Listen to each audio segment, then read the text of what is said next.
And I want to talk about the Apple Vision Pro.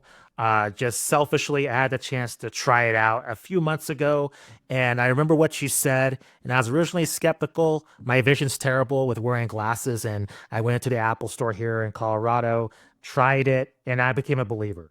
I can't afford it, but I can see the technology, and I see this as the future. So you've had a year with this product overall. Before we jump into the Apple Vision Pro and the NBA, just as a device in general, 1 year about in use. What is your overall opinion of the product? And do you have that same, I guess, anticipation, not anticipation, but expectations and positive feelings as you did before or now? Like, what is kind of your reflection point?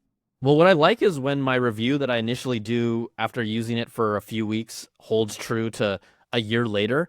And pretty much everything I said in my review is not pretty much everything has stayed on point. It's the technology is top of class, right? We've never seen anything like this, never experienced anything like this. But the headset over time is too heavy. It's also too expensive. And it needs more different experiences. They're getting more content, more immersive video, and new apps. But all of those things still hold true today. So even for someone who reviews tech, who has the Apple Vision Pro, I learned I had to leave it on my coffee table out there in order for me to use it like frequently. If I put in that bag and put it away in the corner, it doesn't come out, right? And that tells you that A, there's not enough content generating to support this, and B, it's just not that easy of a device to just put on at any time and use, much like, it's a phone or a laptop. So there's human behavior and convenience that also factors into this. But, I'm glad you got to try it out because it is an out of the world experience, but it's just not ready for the general consumer yet. And it still has to get a lot better.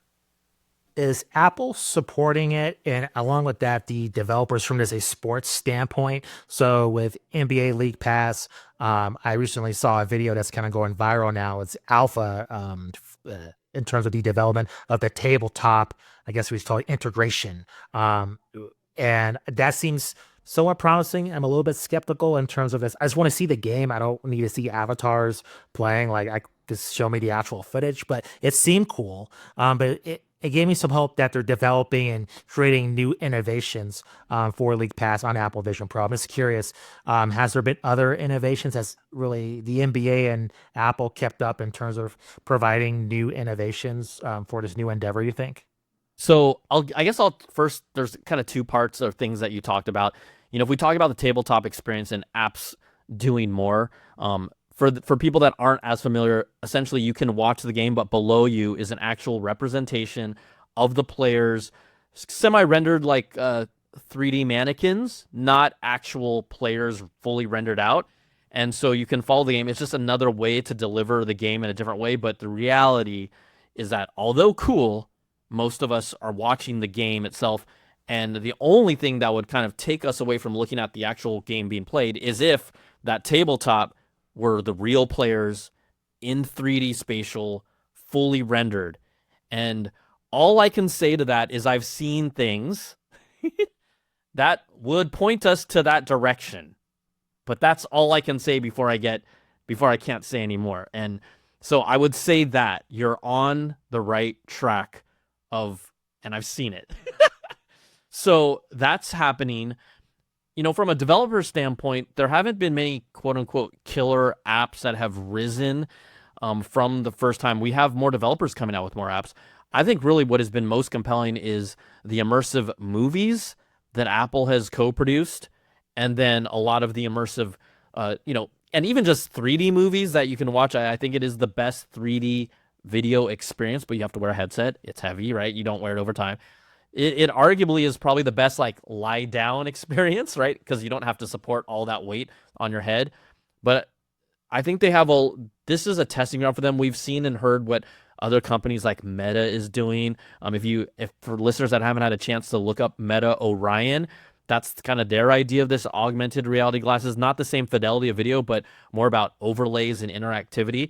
Everyone's still trying to figure this space out, quite honestly. So there is no clear winner right now. Apple seems to be angling toward delivering immersive media content, which is a differentiator, but we still don't have enough of it. right? We need more. This needs to be like a water hose of arguably a YouTube level type amount of content to keep us engaged, in addition to the headset getting lighter, in addition to the headset getting less expensive. So, from an app standpoint, you're seeing little nuggets here, little pieces of the puzzle, but it still hasn't clicked yet. And I'm everyone that has one would argue the same thing. Brian, you just mentioned like getting lighter and less expensive. I mean, we saw that happen with cell phones, way back. I remember my first cell phone, and then what that has grown into. I mean, do you expect that same trend basically to happen in this VR and this Apple Vision Pro type of world? Yeah, 100%. So Matt, think about this, right? Remember the Saved by the Bell Zach Morris satellite phone? I mean, this was a clunker. Of course. It was I don't even know if my palm could fit around it, right? That's what a cell phone used to be. And now look at what they are, right? Now this takes 20 years, 30 years to get to that point, right? It will get there, and I think because we are in a more like instant gratification, show me now society more than ever before. People think this stuff is going to happen in 2 years. It happens where you see jumps every 5 years, and all of a sudden from year 5 to 10 to 15, all of a sudden you're like, oh my gosh, we're here now. So it is going to get there. I mean, we've even seen a good example is there's a product. They are not Apple Vision Pros, and they're also not Meta glasses, but there's a product from a company, and there's several competitors called Xreal, which is basically sunglasses that have video players in them. But when you're looking up that close at 1080p, this is a really crisp image, and it's basically a video player in a form factor of sunglasses and high fidelity. Like I take them with me on long trips on planes to watch movies, and they're only around, I think they're around $400, but they serve one purpose. Whether you plug in like a game console, like a Steam Deck or your iPhone or an Android phone, you can watch movies or play video games on a massive screen in front of you because you're looking through glasses.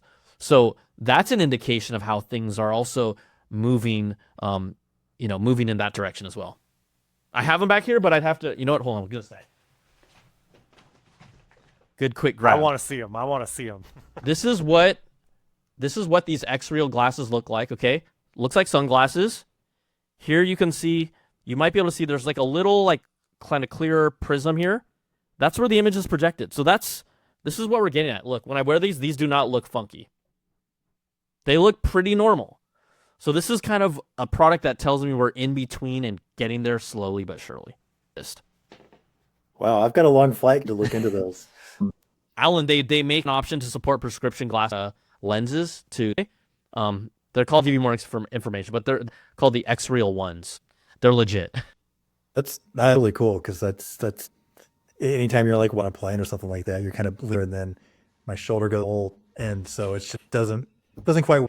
And we talked about like the difference, the immersive versus the. Personally, I'm really into relay stuff because for me, watching a game, it's very. Wait, did he play here? Did she go there? What to? How stuff. And so that, without me having a great iPad or my phone, really cool. So what is this like a VHS versus Betamax kind of thing between these two, or will they be complementary? I think they're complementary. This is more like apples to oranges at the moment, right? There's people that are trying out which product makes the most sense. I will tell you this from an overlay standpoint, what I think is most intriguing and exciting is I did a story with the NBA about their Hawkeye camera system. You guys might be familiar with it, but this is a camera system that tracks all the players on the court at the same time. It breaks them down into 29 different body parts, so we're talking about joints. It really knows every motion they're doing. The fact that that camera system can detect all those things and is also, they haven't confirmed it, but probably the camera system that is used to deliver that tabletop experience of the mannequins that you saw, that also when you connect the dots here, that camera system can also identify every player on the court. And what that means is if you were wearing glasses that could look at a player and have some stats or identify them, that camera system knows who's who, right? They know Steph Curry's number 30. It knows, LeBron James is 23. And so when you, in this virtual space, and it has a reference of where you might be sitting and looking, you would be able to see that, like stat overlays, right? Information about bio stuff. That's cool, right? Or what colleges they went to, or who they played with, what teams they were on, right? Some of those interconnections that is fun with NBA players, who played with who, where, and when, who coached who, things like that for the junkies. I think this is where an app made for that type of consumption definitely serves a purpose to the NBA community, which has an insatiable appetite for anything NBA related.